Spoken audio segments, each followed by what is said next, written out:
President Trump took his first ride aboard the brand new Air Force One to visit the new Theodore Roosevelt Presidential Library.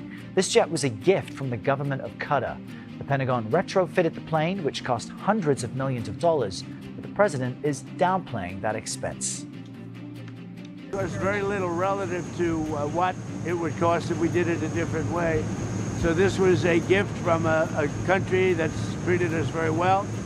And they're an ally of us over in the Middle East, Qatar.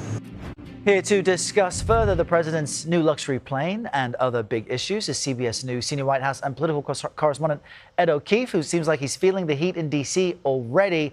Ed, is the president or the White House feeling the heat from this? Because it's unusual for a sitting president to accept a gift of such large expense and to be using it publicly. How are they defending it?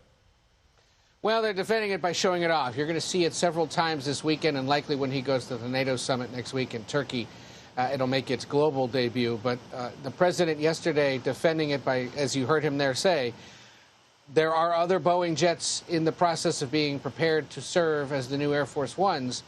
This one was available faster. It has far more luxurious accoutrements inside, and ultimately was going to cost less than trying to maintain what was there. That's up for debate. That would be after reviewing spending records to get some sense of whether or not he's onto something there or not. The bottom line is that Boeing is several years behind in delivering new Boeing jets, whatever model number they are. They're overdue. And the president's been frustrated by that since his first term. Qatar offered this jet, as you said, as a gift. It required hundreds of millions of dollars of retrofitting, mostly down in San Antonio. Has been repainted with this white, then red, then blue livery. And, you know, yesterday made its debut on this flight out to North Dakota to tour the Theodore Roosevelt Museum and Library.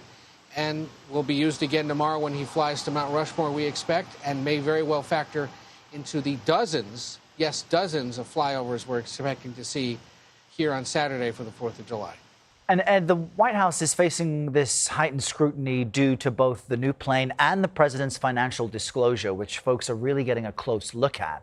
But could anything of consequence actually come from this, considering that presidents and vice presidents are excluded from certain federal conflict of interest laws?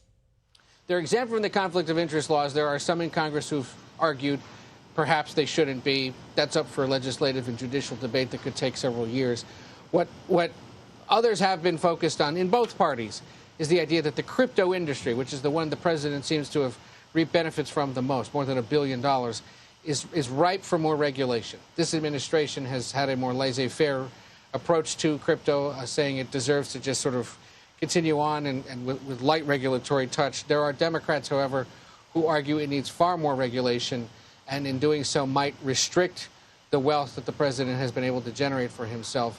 Particularly with the token sales that he did, because those essentially are, you know, not necessarily currency, but certainly a way to quickly enrich oneself, as it appears the president and his family did. So again, that's something that's going to be up for debate in the coming years, not something that can be done immediately. And Democrats will argue, should you give control of the House and/or Senate to them next year, it allows for more scrutiny of the president's finances, of how it is he's generating wealth, how his family may be using government connections to do so. And there's been recent reporting, of course, not only about the crypto investments, but others that the Trump sons have been making in rare earth minerals in some parts of the world, along with the children of other cabinet secretaries. So a lot of that, and the theme of corruption, is something you're seeing several Democrats campaign on across the country as they make the argument they deserve to be put back in power. All right, a comprehensive update there from our Ed O'Keefe at a steaming White House this morning. Ed, thank you.